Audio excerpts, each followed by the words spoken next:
नमस्कार दोस्तों, आप सभी का स्वागत है इस प्यारे से यूट्यूब चैनल पे जिसका नाम है क्रेजी मैथ वाला। हम पिछले 2 दिन से इस चैनल पे कक्षा 7 की मैथ की बात कर रहे हैं। जो काफ़ी इम्पोर्टेंट क्वेश्चन है वो इस यूट्यूब पे करवा रहे हैं। कक्षा 7 के जितने भी विद्यार्थी हैं इस कक्षा को या इस ऑनलाइन क्लास को ज़रूर देखें, बहुत ही हेल्पफुल क्लास होगी। आज हम कक्षा 7 के चैप्टर नंबर या अध्याय नंबर 7 की बात करेंगे। अध्याय नंबर 7 जो काफ़ी इम्पोर्टेंट है, जिसका नाम है राशियों की तुलना। राशियों की तुलना काफ़ी इम्पोर्टेंट चैप्टर है। काफ़ी बच्चों को ये दिक्कत देता है, हार्ड लगता है बच्चों को। तो हम इस चैप्टर को आज इंट्रोडक्शन सीखेंगे कि राशियों की तुलना कैसे करेंगे इस चैप्टर से। तो देखते हैं। सबसे पहले बात करते हैं हम कि जब हम घर पे सामान लाते हैं, घर पे जो सामान लाते हैं, ज़रूरत चीज़ें लाते हैं, वो कहाँ से लाते हैं? तो हम वो सारी चीज़ें, आप बोलोगे सर बाज़ार से लाते हैं। क्या लाते हैं? बाज़ार से। जब हम बाज़ार से वस्तु लाते हैं तो हमें वो बाज़ार वाला या बाज़ार में जो दुकानी होती है वो कौन देता है उन वस्तुओं को? तो आप बोलोगे सर वो तो दुकानदार होता है। दुकानदार। वैसे ही दुकानदार, मान लो दुकानदार से हम पेन लाने गए, तो दुकानदार ने हमें यह पेन कितने रुपए का दिया? 50 रुपए का। कितने रुपए का दिया? 50 रुपए का पेन दिया। अब हमें नहीं पता कि ये दुकानदार को 50 रुपए वाला पेन खुद दुकानदार कितने रुपए का लेके आया है। तो दुकानदार मान लो इससे 30 रुपए का लेके आया है, किसी अन्य बड़ी दुकान से 30 रुपए का लाया है और हमें 50 रुपए का बेच दिया। कितने रुपए का? 30 रुपए का खुद लेके आया और हमें कितने रुपए का बेच दिया? 50 रुपए का बेच दिया। तो दुकानदार को कितना प्रॉफिट हुआ, जिसे क्या बोलते हैं? लाभ। क्या बोलते हैं? लाभ। कितने रुपए का लाभ हुआ है इसमें? 20 रुपए का। कितने रुपए का? 20 रुपए का। अब देखो 30 से 50, 30 रुपए से 50 रुपए हमने क्या की? दो संख्याओं की तुलना ही किया, जिसे राशि बोलते हैं। इन राशियों की तुलना हम इस चैप्टर में पढ़ेंगे। यहाँ पे हमने छोटी वैल्यू ली है, चैप्टर के अंदर जाएंगे बड़ी बड़ी वैल्यू देखने को मिलेगी। अगर मैं इस 30 रुपए वाली चीज़ को 50 रुपए में खरीदता हूँ तो दुकानदार को कितने रुपए का प्रॉफिट होता है? 50 रुपए का। इतना समझ में आया? आगे देखते हैं। मान लीजिए दुकानदार कोई चीज़ 50 रुपए की लेके आता है और वह खराब हो जाती है, तो वो हमें ये बोल के दे देता है कि इसे आप 30 रुपए में ले जाओ, आपकी ये डिस्काउंट पे दे रहा हूँ, थोड़ी बहुत दिक्कत है वो आप ठीक करवा लेना। तो मान लो दुकानदार को तो वो चीज़ 50 की है, हमें वो 30 की दी है, तो दुकानदार को इसमें क्या हुआ है? 20 रुपये का घाटा हुआ है, या 20 रुपये की हानि बोल सकते हो। हानि हुई है। हाँ, तो इस 20 रुपये की हानि दुकानदार को हुई है, तो हमें इसे क्या बोलेंगे? हानि। अगर 20 रुपये फायदे में बेचता तो उसे लाभ होता, प्रॉफिट होता। और 20 रुपये का घाटा खाया तो 20 रुपये की हानि या 20 रुपये का लॉस बोल सकते हैं। इतना समझ में आया? मैंने क्या बताया? एक तो लाभ और एक हानि, दो चीज़ें बताइए, लाभ और हानि। लाभ क्या होता है? कोई चीज़ को फायदे में बेचना, कोई चीज़ फायदे में 10 रुपये की चीज़ 15 में बेचना, 50 की चीज़ 40 में, 30 की चीज़ 100 में। तो इसमें सारा क्या हो रहा है? प्रॉफिट हो रहा है। क्या हो रहा है? प्रॉफिट। और हानि कब होगी? हानि जब 10 रुपये की चीज़ 5 में बेच दूँ, 50 रुपये वाली 10 में बेच दूँ, 40 रुपये वाली 30 में बेच दी, 1000 रुपये का टीवी या 1000 रुपये का कोई सामान लेके आया, 700 का बेच दिया। तो तो इसमें सारा क्या होगा, घाटा होगा। क्या होगा, घाटा, जिसे क्या बोलते हैं, लॉस। क्या बोलते हैं, लॉस।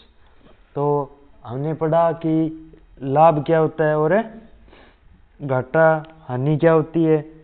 फिर इसमें कुछ टर्म आएगी कि प्रतिशत को लाभ में बदलना, या जैसे देखो लाभ, क्या, लाभ, एक हो गया लाभ, एक हो गया हानि। हमने पैसों में निकाल लिया भाई, लाभ इतने रुपए का, इतने। अब आएगा लाभ प्रतिशत और लाभ है प्रतिशत और लाभ है प्रतिशत हो गया, और हानि प्रतिशत। लाभ प्रतिशत और हानि प्रतिशत, दो टर्म आएगी इसमें। टर्म क्या होती है, दो, ये लाभ और हानि दो आएगी। अब पहला होता है भिन्न को प्रतिशत में बदलना, और एक होता है दशमलव भिन्नों को प्रतिशत में बदलना।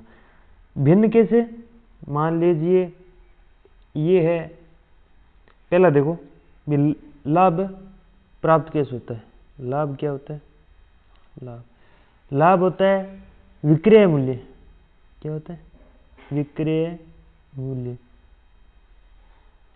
एक होता है विक्रय मूल्य माइनस क्रय मूल्य। क्रय, विक्रय मूल्य क्या होता है, विक्रय मूल्य होता है जिस वैल्यू पे, जिस मूल्य बेची हो, जिस मूल्य पर बेची हो। और क्रय मूल्य जिस मूल्य पे,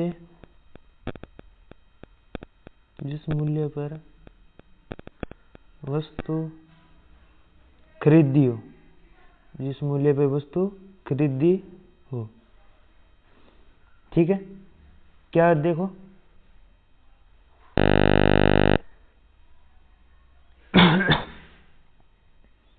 पहला क्या था,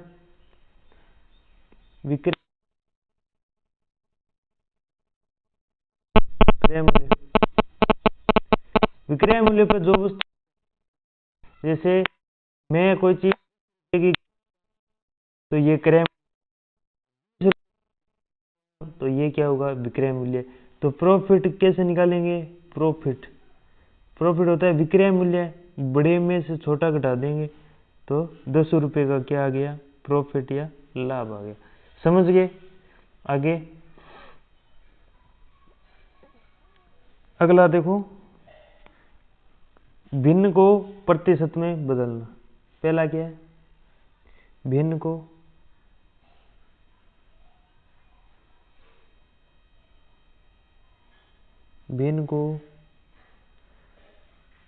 प्रतिशत में बदलना, प्रतिशत में बदलना,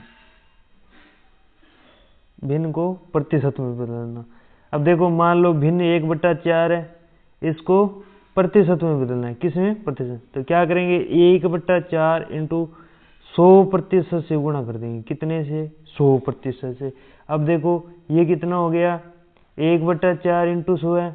आगे देखो 1/4 इंटू 100% से क्या करना है, गुणा, बराबर 100% ऊपर हो गया, बटा में 4, 100 में 4 का भाग देंगे तब कितना आ जाएगा, 25%। क्या आ जाएगा, 25%। ये अपना 1/4 को किस में बदल दिया, प्रतिशत में। 1/4 की वैल्यू क्या होती है, 25%। ओके, अगला देखते हैं। अगला क्या है, जैसे 2/5 को प्रतिशत में कैसे बदलना है, तो क्या करेंगे, 2/5 इंटू 100%, क्या कर देंगे, ऊपर गुणा करो, कितना आ गया, 200%, और नीचे क्या है, 5। अब 200 में जब 5 का भाग देंगे कितना आ जाएगा, 40%। कितना आ जाएगा, 40%। 40×5 200। ठीक है, ये 2/5 की प्रतिशत वैल्यू क्या होगी, 40%। अगला अगला आ गया कि प्रतिशत को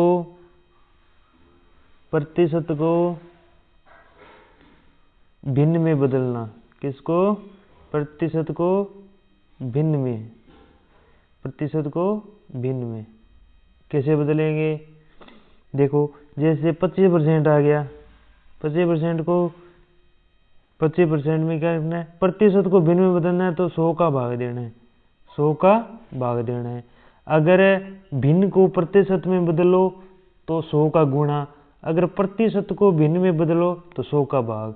देखो 25 से निकाल दो, 25 1 और 25 4, 1/4। 25% को 1/4 कहते हैं, और वहाँ हमने क्या किया था? 1/4 को 25% में चेंज किया था, तो 25% की वैल्यू कितनी होती है? 1/4, और 1/4 की वैल्यू कितनी होती है? 25%। ओके, आगे ये हो गया। अब देखो एक होता है लाभ, पहले भी बताया मैंने लाभ क्या होता है। तो लाभ कैसे निकालेंगे? लाभ कैसे निकालेंगे? देखो फॉर्मूला लिखा रहा हूं, लिख लेना साथ में। लाभ प्रतिशत कैसे निकालते हैं? सबसे पहले जितना हमें लाभ हुआ है वो लाभ ऊपर लिखेंगे, ध्यान से देखना। लाभ प्रतिशत कैसे निकालते हैं? पहले लाभ लिखना है ऊपर, फिर नीचे क्रय मूल्य लिखना है, जितने रुपए में वस्तु खरीदी है उसका मूल्य लिखना है। क्या पहले ऊपर लाभ हो गया, लाभ के बट्टा में क्या लिखना है? लाभ के बट्टा में या लाभ के भाग में क्या लिखना है? क्रय मूल्य। क्या लिखना है? लाभ लिखना है बट्टा क्रय मूल्य गुणा में 100। क्या लिखना है? गुणा में 100। ये हो गया प्रॉफिट का सूत्र। क्या हो गया? प्रॉफिट का सूत्र। इसको नोट कर लो। क्या करोगे? लाभ प्रतिशत कैसे निकालते हैं? लाभ प्रतिशत पहले तो लाभ लिखना है, बट्टे में जितनी या जितने रुपए में खरीदा है क्रय मूल्य होता है वो लिखना है, इनटू के अंदर 100 लिख लिया। अगला देखते हैं, मिटो दूं। अगला देखो हानि प्रतिशत। क्या? हानि प्रतिशत। इसमें पहले हानि लिखनी है, लाभ है तो लाभ लिखोगे ऊपर, हानि है तो नीचे हानि लिख लेना। हानि प्रतिशत क्या होता है? हानि प्रतिशत बराबर पहले ऊपर हानि लिखो, बट्टा में क्रय मूल्य। क्या लिखना है? क्रय मूल्य गुणा में 100। सेम ही है, लाभ में ऊपर लाभ नीचे क्रय मूल्य गुणा 100। हानि में ऊपर हानि नीचे क्रय मूल्य इनटू में 100। ये दो हो गए। अब देखो लाभ कैसे निकालते हैं? एसपी। एसपी होता है विक्रय मूल्य माइनस सीपी। सीपी होता है क्रय मूल्य। ठीक है, लाभ कैसे निकालेंगे ये भी लिख लेना। लाभ होता है एसपी। एसपी माने सेलिंग प्राइस। सेलिंग प्राइस विक्रय मूल्य minus cost price. Cost price क्या होता है? क्रय मूल्य। तो सीपी माइनस एसपी। तो हानि कैसे निकालेंगे? हानि में उल्टा कर देना, सीपी माइनस में एसपी, क्रय मूल्य माइनस है विक्रय मूल्य। ये दोनों फॉर्मूले लिख लेना। ओके, आज इतना ही। ये जो चैप्टर है वो हम बाद में करेंगे। आज के लिए बस इतना ही करेंगे। अगर आपको आगे क्वेश्चन प्रैक्टिस करनी है, सारे क्वेश्चन 7.2 और 7.3, अगर ये इसके क्वेश्चन समझ में नहीं आए हैं, करना चाहते हैं तो इसमें कमेंट कर देना भी सर क्वेश्चन और करवाओ, कमेंट कर देना, और वीडियो को लाइक कर देना और शेयर कर देना। शेयर किस में करोगे? जो आपके दोस्त हैं, भाई बहन हैं, जो कक्षा या क्लास 7 में पढ़ते हैं, उन्हें शेयर कर देना। और कमेंट में बताना भी समझ में आया या नहीं आया। अगर समझ में कम आ रहा है तो और बेहतर पढ़ाने का प्रयास करेंगे। अगर समझ में आ रहा है तो यस लिख देना, यस समझ आ रहा है ऐसे लिख देना, यस समझ आया। ओके, धन्यवाद। आज के लिए इतना ही।